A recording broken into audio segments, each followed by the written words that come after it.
আজকে সকালটা শুরু করলাম বাসের মধ্য দিয়েই। তো সকালে 6টার দিকেই বাসে উঠে গেলাম। বাচ্চাদের স্কুল থেকে বনভোজনে যাওয়া হবে, তো আজকে অনেকদিন পরে সেই ডেটটা ফিক্স করা হয়ে গেছে। তো আজকে সকালেই আমরা বাসে উঠে গেলাম, আর এর মধ্যে আমরা বাস ছাড়া হবে বনভোজনের উদ্দেশ্যে ডালিস আম্বাস রিসোর্টে, মুন্সিগঞ্জ সিরাজদি খান ইছাপুরা অবস্থিত। তো ইছাপুরা আমাদের একটা আত্মীয় স্বজন আছে, বাট ওখানে যাওয়া হয় না, তো সেই সুবাদে গেলাম না, শুধু স্কুলের সুবাদেই গেলাম। আজ আমার জ্বর ঠান্ডা, তাও আমাদের ছেলে মেয়েকে নিয়ে চলে যেতে হচ্ছে ডালিস আম্বাস রিসোর্টে, যেহেতু স্কুল থেকে সব বাচ্চারাই যাবে। তো আমার বাচ্চারা না গেলে তো ওদের অনেক মন খারাপ লাগবে, আর ওরা এমনিতেই বাহিরে অনেক যেতে চায়, ওদিক সেদিক ঘুরতে চায় এরকম। তো কাঁঠাল গাছের কাঁঠালগুলো দেখেন কত সুন্দর। আমি ফার্স্টে ভেবেছিলাম যে এগুলো সত্যিকারের কাঁঠাল, পরে ভাবলাম যে না, সত্যি না। আর কাঁঠালগুলো ছিল সিমেন্টের তৈরি, আর প্রতিটা কোনায় কোনায় এত সৌন্দর্য লুকিয়ে আছে যা বলার বাহিরে। আর আমার ছেলে তো এদিকে প্লেনে বসেছিল, প্লেনে বসে বসে ও যে ললিপপটা খাইতেছে, তো ওই ললিপপটারও অনেক প্রাইস ছিল,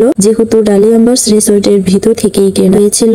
তো ভিতরের কোনো কিছু ছাড়া বাহিরের কোনো কিছু এলাও না। যদি কিছু খেতেই মন চায় বা ইচ্ছে হয়, তো সেটা ভিতর থেকেই কিনতে হবে। আর ভিতরে একটা দোকান আছে, কিন্তু দোকানটাতে সবকিছু পাওয়া যায় না, আর দাম প্রায় আকাশ ছোঁয়া ছিল। বাহিরের প্রাইস থেকেও ভিতরে 3-4 গুণ বেশি দাম ছিল। এইদিকে দেখতে দেখতে অনেক কিছুই দেখে ফেললাম। তো আমি এখানে নানা রকম গাছের মধ্যে এই আম গাছটা দেখেও আমার অনেক ভালো লেগেছে, যে একটা আম গাছ তো অবশ্য আছে, যেমন আমাদের বাড়িতেও আছে, কমন জিনিস, এই জন্যই দেখে খুব ভালো লেগেছে। আর অন্যান্য যে গাছ গাছালি আছে এগুলো সম্ভবত কারো বাড়িতেই নাই। আসলে প্রতিটা কোনায় কোনায় এত সৌন্দর্য লুকিয়ে আছে ডালিস আম্বাস রিসোর্টে। বাচ্চাদের জন্য মজার মজার অনেকগুলো রাইড ছিল, সেই রাইডস এর কোনো এক্সট্রা বিল নেওয়া হয় না, একেবারে টিকিটের সঙ্গেই চলে যায়। আর এই রাইডস গুলো বাহিরেই থাকে, বাহিরে যেমন ছিল ঘোড়া, তারপরে হাতি, অনেকগুলো ছিল ছোট বড় খেলা। আর এইদিকে ট্রেনও ছিল, ট্রেনের বিলটা এক্সট্রা দিতে হয়। আর এইদিকে ছিল সুইমিং পুলের সাইড, আর সুইমিং পুলের সাইডটা কিন্তু খুব মনোরম ছিল। এইদিকে বড় একটা চেয়ারের সিস্টেম ছিল, তো চেয়ারের সাইডে একজন বসেছিল, তাই আমি চেয়ারটাকে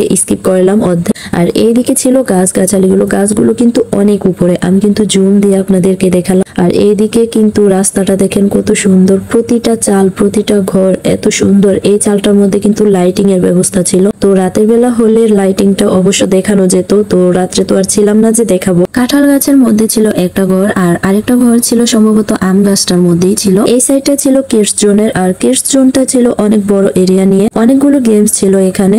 আর তার মধ্যে আপনারা যেই খেলাটা এখন দেখছেন, এই খেলাটাই কিন্তু টিকিটের সাথে ফ্রিতে ছিল। তো ফ্রিতে যেই খেলাটা ছিল এই খেলাটাই আমরা খেলে নিলাম, আর যেগুলোতে টাকা ইনভেস্ট করে আবার খেলতে হবে, টিকিট কেটে খেলতে হবে, তো সেই খেলাগুলো আমি আর খেললাম না। আর বাচ্চারা অন্য কিছুতে ইন্টারেস্টিং ছিল, এটাতেই একটু ইন্টারেস্টিং ছিল, আর ওদের এইটাই ট্রাই করে নিলাম। তো 2-1টা পেরেছিল, বাট বাকিটা পারেনি, আর আমি মনে হয় 9টা পেরেছিলাম। বনভোজনে গিয়ে প্রায় সব বাচ্চারাই অনেক এনজয় করেছে, আর যে রাইডস গুলো ছিল ওই রাইডসেও বাচ্চারা অনেক গিয়েছে চলেছে, কিন্তু আমার মেয়ে ওই রাইডস গুলোতে যেতে পারেনি, ভয় পেয়েছে খুব। কিন্তু আমার ছেলেও যেতে পারেনি, ও ভয় পেয়েছে, ছেলে খুব ছোট ছিল তো যেতে পারেনি। আর এইদিকে কিন্তু একটা ঝুলন্ত ব্রিজ আছে, ব্রিজটাও অনেক সুন্দর, আর ব্রিজের এইদিকে কিন্তু একটা প্রত্নতান্ত্রিক নিদর্শনের মতোই ছিল। যাই হোক, মোট কথা ডালিস আম্বাস রিসোর্টের প্রতিটা কোনায় কোনায় এত সৌন্দর্য লুকিয়ে আছে, আপনারা দেখলেই বুঝতে পারবেন। আর বসার মতো অনেকগুলো জায়গা ছিল, এত সুন্দর দেখার মতো, না দেখলে বিশ্বাস করা যাবে না। আর এতগুলো দোলনা ছিল,